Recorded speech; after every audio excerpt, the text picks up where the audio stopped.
Tapos buksan mo ang cheat.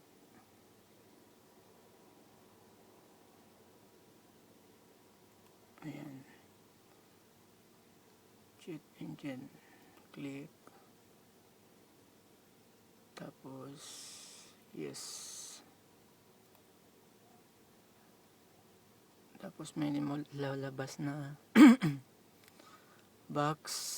Double click to, ito, double click, tapos yung pinakababa na flash na pula, double click, tapos go to area byte, tapos type po dito malalaking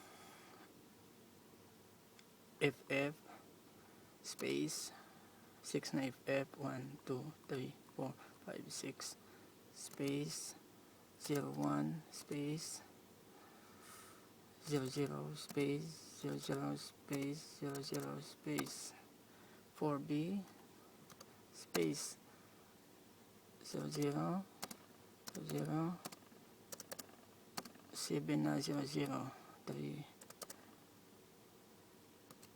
or 5 6 7. Ayan na. Ayan. Pagkatapos, hindi, ayan na. First scan. Tingnan mo, may lalabas na isang box.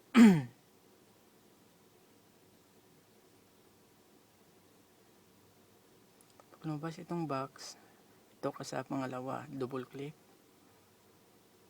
No, kahit isa lang. Tapos right click, browse this memory region. Ito ang lumabas ngayon na isang box. Pag lumabas ito, bilang ka dito sa pangalawang lane, 1 hanggang sa last na gap. Tapos punta ka ng right click, highlights mo yan, right click, punta dito breakpoint, punta ka ng find out the access, and then yes. Ito, may lumabas na isang box. Hintayin mo yan, may lalabas yan dyan.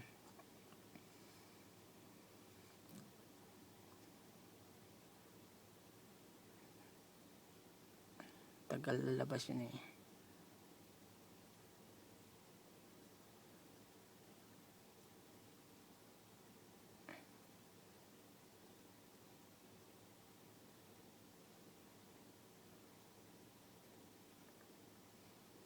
Bilis.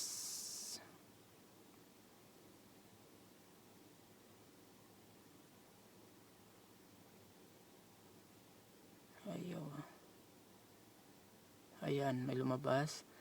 Pag lumabas itong dalawa sa ilalim, highlights mo yan. And then, add to code list. Okay. Itong lumabas na box. Okay. And then, close mo ito. Ito, close. Tapos, next steps, punta ka sa sunod. Ganon din, hanggang sa last na may line. Right click, data breakpoint, and then, find out the access this address. Okay. Hintayin mo, ganon din ang lalabas.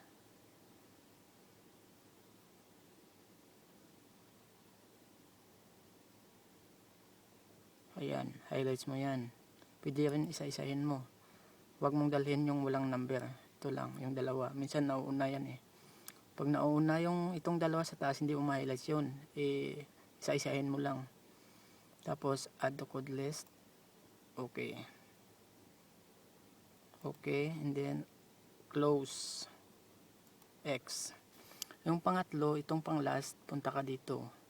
Bilang ka sa set 1, ito, 1, 2, 3. Yung pang-apat, dito ka mag-start, bilang ka ng 1, 2, pag start ng to, highlights mo, bilang ka ng hanggang 7, 3, 4, 5, 6, 7, and then right click, punta ka ng find out the access address.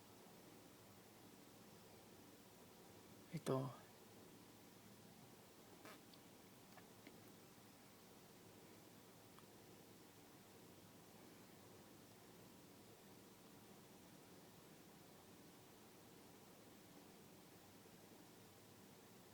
Tagal yan.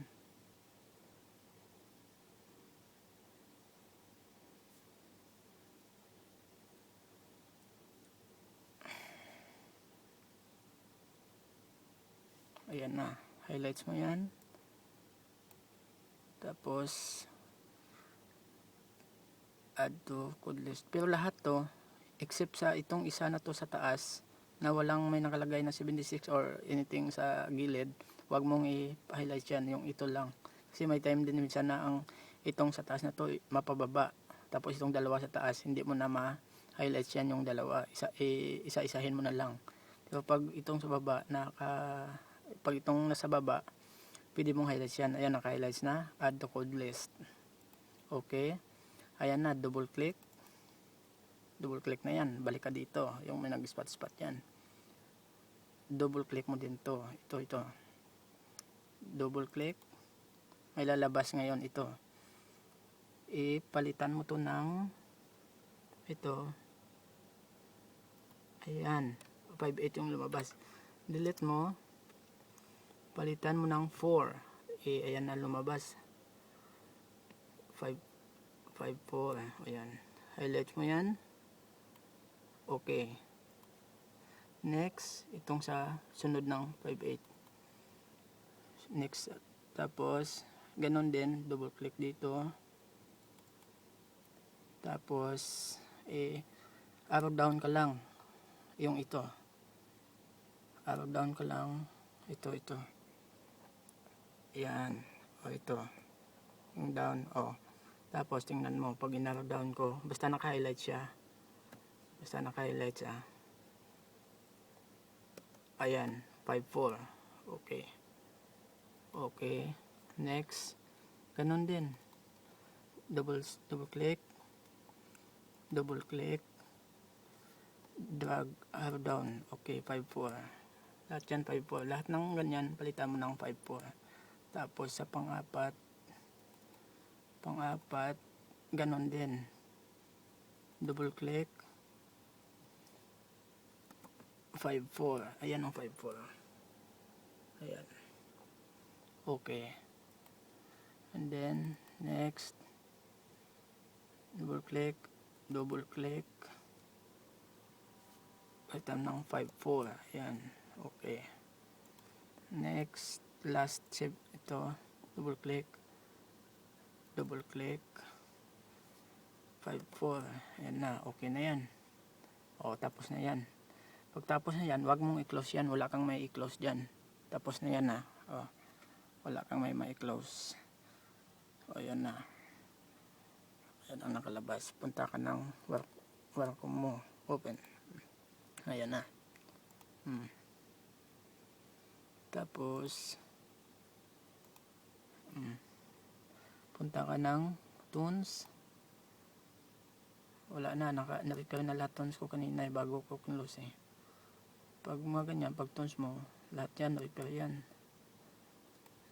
tapos na, okay, sundin mo lang yan.